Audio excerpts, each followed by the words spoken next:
pausas, resiliencia, trabajo emocional y todo lo que significa buscar o conseguir un propósito de vida. Este es un tema bien profundo que vamos a estar tocando con nuestra invitada, a quien le damos la más cordial bienvenida. Además agradecemos su valiosa presencia acá en nuestro espacio. Se trata de Reina Paredes. Gracias. Reina Paredes es docente, trabajadora social del área de la salud, además con magíster en talento humano, coach ontológico, training en PNL, conferencista internacional, doctorante en ciencias administrativas y es directora del grupo GEL, Enfócate y Lideriza. Además tiene bastante tiempo, digamos que formando parte del trabajo social que se hace en el Hospital Victorino Santaella, donde obviamente los retos son seguramente muy importantes que contar, pero hoy vamos a hablar precisamente acerca de ese momento en que el ser humano dice wow, o que la vida le pone retos para tener que pararse, o a conciencia lo logra, que casi siempre es lo contrario, casi siempre es algo muy importante o muy impactante que detiene a las personas. ¿Qué significa eso para el ser humano? ¿Es bueno, es malo? ¿Cuáles son las herramientas para superar los retos que puedan implicar esto? Eso es lo que vamos a estar analizando con nuestra invitada. Reina Paredes. Reina, gracias por estar aquí. No, gracias a ustedes por abrirme súper las puertas. contenta. Gracias por la invitación. Como le acabo Bienvenida. de decir, gracias, de verdad, muchísimas gracias. Como le acabo de decir, la pausa de la vida. ¿Qué significa la pausa de la vida en un ser humano? En los venezolanos, cuando estamos en constante movimiento, en constante búsqueda de resolver, porque así es, estamos constantemente, estamos en automático. Adrenalizados, diría yo. Totalmente, en ese estrés constante, el estrés, digamos, malo.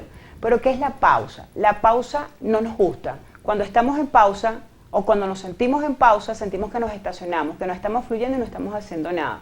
Es por eso que nunca nos pausamos, porque incluso cuando estamos de vacaciones o decimos, bueno, este fin de semana hoy no voy a la oficina, hoy no voy a trabajar o me voy a quedar en casa. No estás en pausa, estás en movimiento.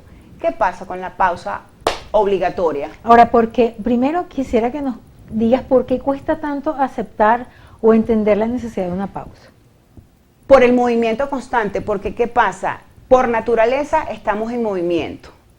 Cuando nos pausamos, pensamos que no estamos haciendo nada, que estamos deteniendo el tiempo y si detenemos el tiempo no progresamos. Ese es el pensamiento generalizado. No podemos permitirnos la pausa. Por eso es que lamentablemente la pausa viene obligada. Por salud. Cuando hay una situación de salud que te llega inesperadamente, que no la esperabas, que el cuerpo te lo dijo, pero no le prestaste atención. Un duelo, eso es una pausa. Cuando alguien fallece dentro del hogar, dentro de los seres amados, te estacionas. El terremoto fue un duelo. El terremoto fue una pausa. La pandemia fue una pausa. Todo esto son pausas inesperadas, no son pausas programadas. Por eso es que la pausa, tú dices, no me gusta estar en pausa, porque incluso te hace pensar. La pausa es como una mirada interna, es como esa mirada, ¿qué estoy haciendo? ¿Cómo lo estoy haciendo? Pero no lo permites. Cuando te pausas, sigues buscando y te reprochas, entras en frustración, entras en rabia, caes como en una condición de salud mental que lo que hace es generarte más daño. Ahora, lo ideal, digamos, sería que la persona pueda detectar, ¿no?, que requiere una pausa, no por una crisis, sino quizás por salud, o no sé cuáles serían las posibilidades que realmente se haga de una manera consciente que tenga obviamente mejores beneficios. Eso es, la pregunta que acabas de hacer es bien importante. Yo que estoy en el área de salud y como siempre lo digo, estoy en el medio del médico, el especialista, el grupo familiar, el grupo social. La gente no sabe no se permite la pausa. Los seres humanos no se permiten las pausas, porque, te repito, ellos asumen que la pausa es perder el tiempo. Las pausas lamentablemente son obligadas, son golpes impactantes. Eso es una pausa. Cuando la persona debería de concientizar en decir, ya va, debo detenerme, cuando hay agotamiento, cuando hay un malestar de salud, cuando tú ves a tus seres queridos o a un ser amado que tú dices, ya va, yo me tengo que detener para poder ayudar. La pausa es un autocuidado y no lo vemos de esa manera, lo vemos como pérdida de tiempo, lo vemos como frustración. Ahora, me imagino que habrán señales que la persona podría detectar, como tú lo acabas de señalar, pero también habrá una realidad económica, una realidad laboral, que quizás la gente pueda decir, mira, no puedo. No puedo seguir. No puedo parar. No, ahí voy, no puedo parar, pero por eso te digo, las pausas laborales, las pausas de salud, las pausas de duelo, las pausas sentimentales, un divorcio, una separación es una pausa en la vida de la persona. Y no lo ve de esa manera, lo ve como una pérdida, lo ve como una frustración. Allí es donde, digamos, nosotros los programadores neurolingüísticos nos entrampamos. Y en vez de decir, bueno, ya va, esta pausa me va a permitir ser resiliente, ser empático y levantarme con un propósito. Porque la persona puede ver que siempre la pausa está asociada a un fracaso. Sí, para la pausa no es un descanso, para la mayoría y para los venezolanos más. Los venezolanos no nos detenemos. Estamos en movimiento constante por la búsqueda económica y es una realidad. No podemos decir que ese no. Es un indicador fundamental. Totalmente, nosotros somos emprendedores en todo. Mira, vendo ropa interior, vendo comida, vendo yogur, vendo por aquí, vendo por allá, constante, más el trabajo que estoy haciendo, más el trabajo en la casa, porque ojo, no puedo dejar de ser madre, no puedo dejar de ser hija, no puedo dejar de ser hermana, no puedo dejar de ser madre, no puedo dejar de ser mujer. Entonces, una pausa es dejar de ser todo eso. Es más, yo te lo digo por experiencia propia. Yo era hace 15 años un dinamo, como dicen por allí. Y a mí, yo no podía permitirme, yo desde las 6 de la mañana hasta las 11 de la noche estaba en constante mando. Hasta que mi cuerpo me dijo, párate. No lo escuché, le puse etiqueta. Dolor de estómago, comida. Dolor de cabeza, el sol, el agotamiento. Dolor de espalda, a todo le puse una etiqueta. Hasta que me llevó a una pausa de 9 meses. Un colapso sería eso. Total. Fueron 9 meses en pausa, donde los primeros 3 meses fue un saboteo mental, donde lo primero que vino a mi vida fue el fracaso. O sea, me sentía frustrada porque yo decía, ya no puedo hacer más nada. Porque también el ámbito social. Cuando estás en constante movimiento, no te permites la pausa, porque ¿qué va a decir la sociedad de reina? ¿Qué va a decir la sociedad de mí si yo me paro? Entonces, no es que me ¿Que hay permito. allí culpa? Hay miedo. La culpa. No, fíjate que el miedo viene después que te sientes el terremoto. Te pausó de manera golpeada. Ahí vino el miedo, ahí vino después la frustración. Pero después, ¿qué voy a hacer con esta pausa? Ejemplo, los pacientes. Los pacientes cuando inician patologías de salud que los llevan a una cama o que los llevan a una limitación. Lo primero es la negación, después la interpretación de qué estoy haciendo, qué pasó, por qué pasó, la culpa, la negación. La aceptación es como digamos al final de la patología que dicen, bueno, yo no puedo hacer más nada, yo lo acepto. Ahora, Reina, fíjate que estás hablando y estoy pensando, digamos, en la solución, ¿no? Mi mente siempre trata de irse a cómo se resuelve. Por supuesto, es que todo tiene solución. Ahora bien, fíjate, muchas personas, digamos que es un problema estructural de todos los niveles, porque puede ser un problema es cultural, es social, alimentación, de ejercicio, de cómo interactúo con las personas, competencia, de cómo me siento y en qué aspectos están realmente vulnerándome a mí o vulnerando a la persona y haciéndola sentir triste, y cómo descubrir cuáles son esos aspectos que de una u otra manera están incidiendo en que la persona no sea feliz, ¿no? Que a fin de cuentas no esté sana, no esté bien. Entonces, ¿cuáles serían las estrategias que ustedes como especialistas ofrecen a las personas para que puedan detectar realmente las señales de alerta y bueno, tomar decisiones que quizás no tengan que ser tan definitivas, tan drásticas como 9 meses, pero sí tomar acciones y tomar sobre todo algo que es fundamental, que siempre hablo con mis hijos, ¿no? El tema de la disciplina. Lo primero que hay que hacer es permitir, es darse cuenta, darte cuenta, escuchar, porque siempre hay alguien en el entorno que te lo hace saber, porque hay cambios de ánimo, hay cambios físicos, hay cambios que te dicen que está pasando algo y que tienes que detenerte. Una vez que alguien te dice, mira, te veo demacrado, te veo cabizbajo, no estás rindiendo, estás aislado, y ahí está pasando algo, escucha y escúchate. Entonces es darte cuenta de que tienes un dolor de cabeza repetitivo y que ya tú sabes que no es el calor y que no es el café, que tiene que haber un detonante. Igual pasa cuando decimos páusate, es permitirte, es darte cuenta de que lo que estás viniendo, lo que estás haciendo, te está generando un daño, que va a haber un colapso.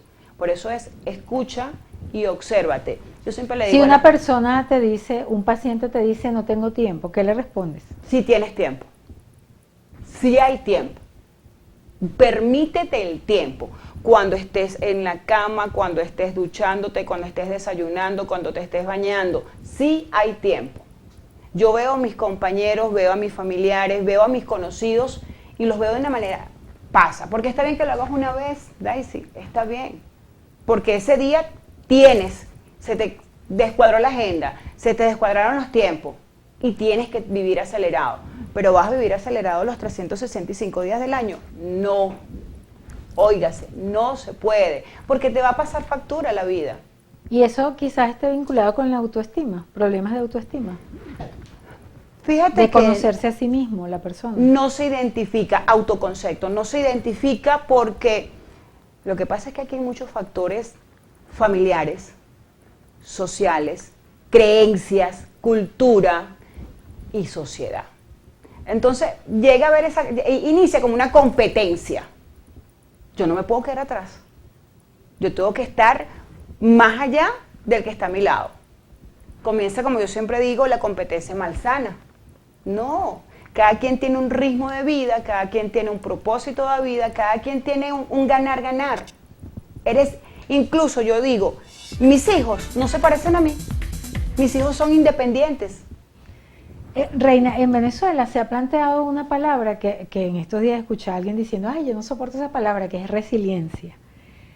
Digamos que para estructurar eso, digamos, lleva implícita una parte de negatividad, de cosas terribles que hay que ver cómo se superan. En la próxima parte vamos a hablar de la resiliencia tema tan importante para los venezolanos. Así que quédense allí con nosotros. ¿Qué pasa con...?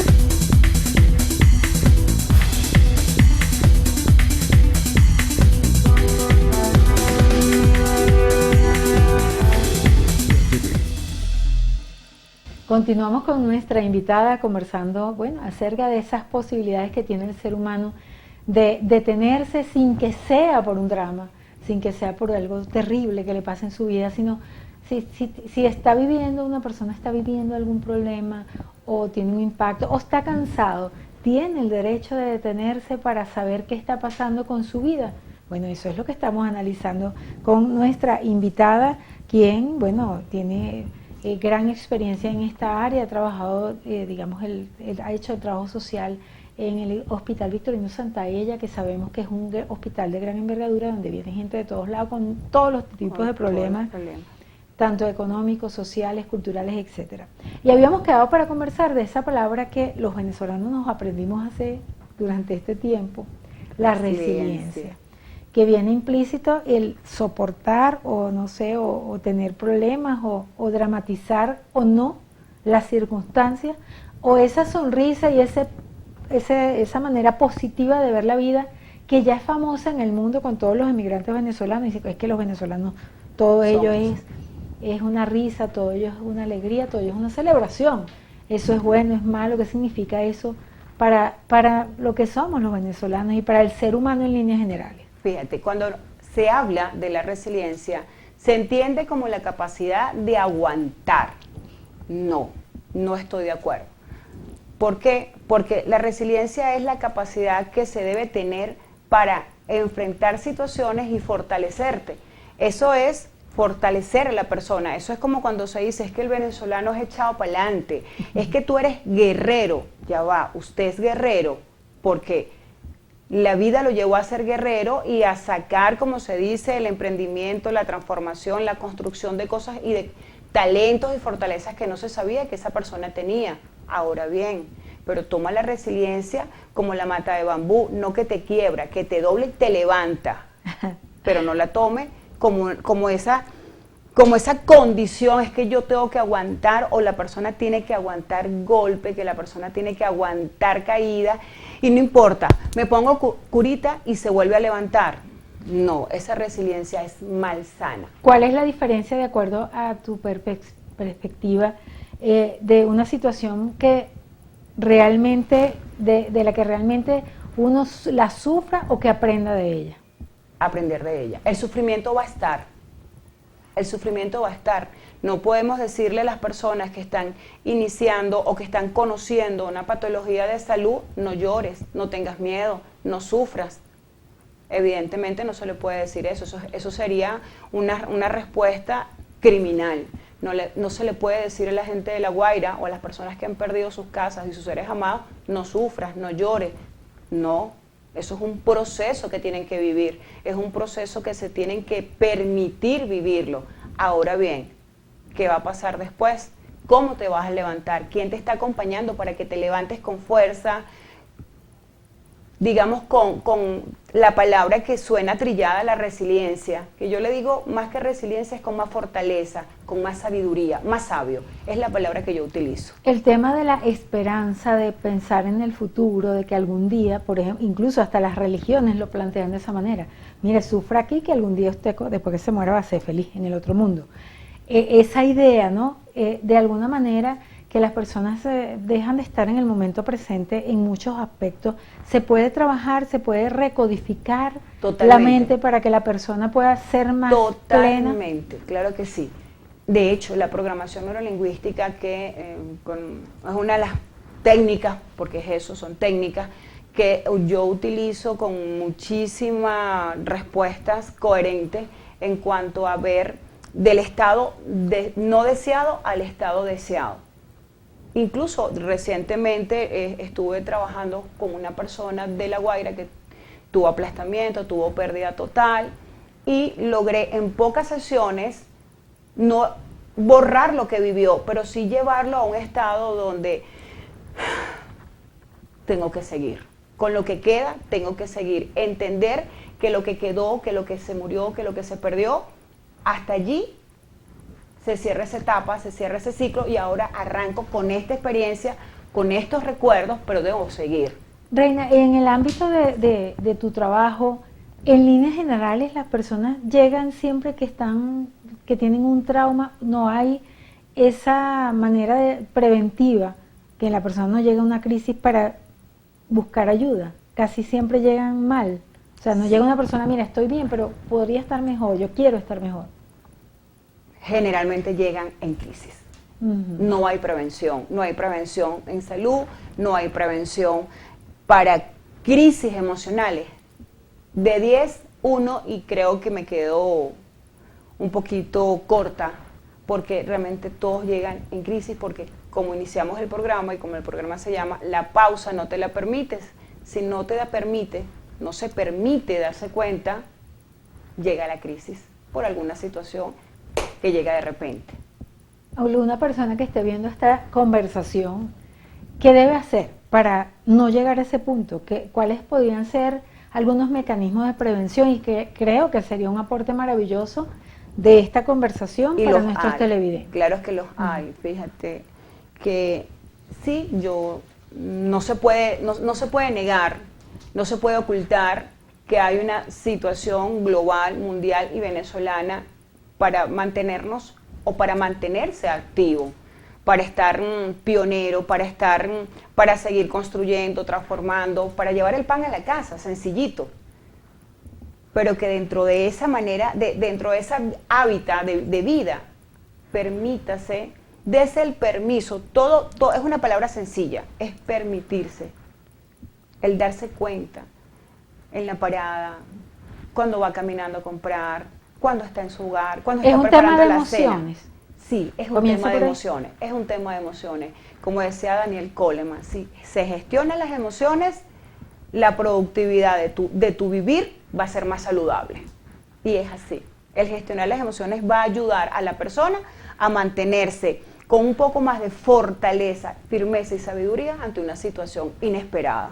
Y prevenirla, que es lo más importante. Sabes que hay una palabra que da como miedo, porque la gente siempre está diciendo, "No, bueno, yo conseguí el propósito de mi vida", o has conseguido el propósito de tu vida, piensa cuál es el propósito de tu vida. Entonces es algo que es como una gran presión. ¿Qué significa eso? O sea, eso es importante para que un ser humano de alguna manera pueda autoconocerse, pueda llegar al punto de no caer en una crisis necesariamente para estar más pleno. Sí. Necesariamente tiene que descubrir eso que llaman el propósito de la vida. De la vida, sí, sí, porque ¿qué pasa con el propósito? El propósito te fija una meta, te fija una línea, te marca, como se dice, un mapa. Entonces, puedes caer muchas veces, puedes, como decían los abuelos, te vas a trompezar, palabra muy criolla, pero vas a seguir, te vas a levantar y vas a seguir buscando ese propósito. Entonces, sí es importante. ¿Y cómo se consigue el propósito? ¿Hay técnicas para que la gente pueda descubrirlo? ¿Qué quiero? ¿Qué estoy haciendo para conseguirlo? ¿Estoy en el lugar donde lo voy a conseguir? Las personas, el contexto que me rodea son las ideales para yo llegar o para la persona llegar a ese propósito. ¿El propósito está vinculado con la paz y la felicidad, crees? Totalmente. Del ser humano. Sí, sí. Porque va a depender nuevamente de las emociones. ¿Qué pasa? Si busca el propósito sin gestionar las emociones, ese propósito va a ser atropellado. Y no va a llegar, porque al no conseguirlo va a sentir barreras, va a sentir frustración. Ahora, si hay una gestión de emociones, entendiendo que la vida es un constante cambiante, que todos los días se accidenta el autobús, se cae la tierra, hubo movimiento de tierra. Hoy día los venezolanos, que hasta el 24 de junio éramos benditos en esta tierra, ahora sabemos que ya va, que si no se nos mueve la tierra. Antes se veía, y tú lo veías o se veía por las redes sociales, y tú decías, Dios mío, pobre gente. Ahora no, ahora lo vivimos con los venezolanos, con nuestros hermanos. Entonces, ahí hay cosas cambiantes. Esos propósitos, si yo, la persona, el colectivo, no gestiona las emociones, no las interpreta, el propósito se pierde y va a andar por la vida dándose golpe y golpe y golpe y golpe y atropellándose y atropellando. ¿El propósito puede ser una gran meta para un ser humano? ¿Podríamos conceptualizarlo de esa manera? El propósito es el bienestar, es el sentirse bien. Hay propósitos sentimentales, hay propósitos económicos, hay propósitos saludables, hay por supuesto los propósitos emocionales. El propósito es lo que te dé a ti, lo que le dé a él, lo que le dé a usted la paz, la tranquilidad, la armonía. Mira, hay personas que uno aparentemente tienen su vida resuelta, todo bello, todo perfecto, todo estructurado, pero tienen algo que les falta. Bueno, hay una persona, digamos que es una persona famosa, que es Cala. Él tenía un tremendo trabajo en CNN en español, estabilidad y tranquilidad, por lo menos a los efectos económicos. Sin embargo, él dejó todo eso para buscar otra cosa. Por decir un ejemplo más o menos bien representativo de este tema, ¿no? Habrán personas que están bien estructuradas pero sienten un vacío, algo que les falta. Esas personas quizás están buscando un propósito. Ah, y se pueden tener varios propósitos. Claro, siempre hay varios propósitos. Siempre hay propósitos, como lo acabo de decir, propósitos. Hay una gran confusión, o se confunde propósito con meta, con trabajo, con carreras universitarias, con títulos universitarios. El propósito es lo que me genere a mí el bienestar. La parte laboral, la parte económica son metas. Me establezco metas, se establecen metas para al final del año tener tanto, para irme de vacaciones, para irse de vacaciones. Pero el propósito es justamente, la pausa genera un propósito. Pausa, renacer, resiliencia y propósito. La pausa te permite, es como ese cultivo de sentimientos, como ese cultivo de emociones que no gusta porque te entrampa, pero si lo sabes establecer, si permites el acompañamiento de los expertos o tienes la humildad de reconocerlo, porque ese es otro detalle, que a veces la humildad no permite, a veces los sentimientos, el ego, que en este momento está aquí en la mesa, en el tapete, yo soy, yo tengo, yo fui, yo hago. Usted es un ser humano capaz de sentir, padecer, caerse, y nos lo ha demostrado las enfermedades, los movimientos de tierra, las despedidas, los duelos. Entonces, permítase. Para finalizar, nos gustaría, bueno, una reflexión de nuestra invitada y quizás plantear cuándo es el momento de volver a empezar después de esa parada, para finalizar esta interesante conversación. Gracias. ¿Nos puedes decir? Wow. Una reflexión es, permítanse, y es la palabra que siempre me va a llevar de bandera, así, permítase vivir el aquí y el ahora. Honre lo que usted hace, honre lo que usted es, véase al espejo, disfrute la ducha, y no es ducharse, es permitirse pensar, sentir, vivir, respirar. Algo que no nos permitimos es saber lo que hay en cada respiración del ser humano. Permítase respirar, permítase descansar, permítase escucharse a usted y no al entorno, porque el entorno sabotea. Honre su vida. Tenga esa sabiduría espiritual, que yo siempre digo que vamos de la mano de Dios, respetando por supuesto todas las religiones, todas las creencias religiosas. Simple y llanamente, que esa pausa de vida, tómela con humildad, tómela con conciencia de un descanso espiritual, de un descanso emocional, de un descanso para usted, que lo va a llevar a hacer pensamientos chiquiticos para llevarlos a pensamientos grandes. Y después de eso usted va a renacer con ese propósito que realmente lo va a hacer sentir feliz. Muchísimas gracias, Reina. Gracias a ustedes. Súper contenta que hayas podido venir con nosotros, y a ustedes, nuestros queridos y distinguidos televidentes, muchísimas gracias por permitirnos entrar a sus hogares a través de la pantalla de Mira TV. A nombre de nuestro director Antonio Abrantes, y quien tuvo el inmenso placer de conversar con ustedes, nos despedimos. Hasta la próxima. Gracias.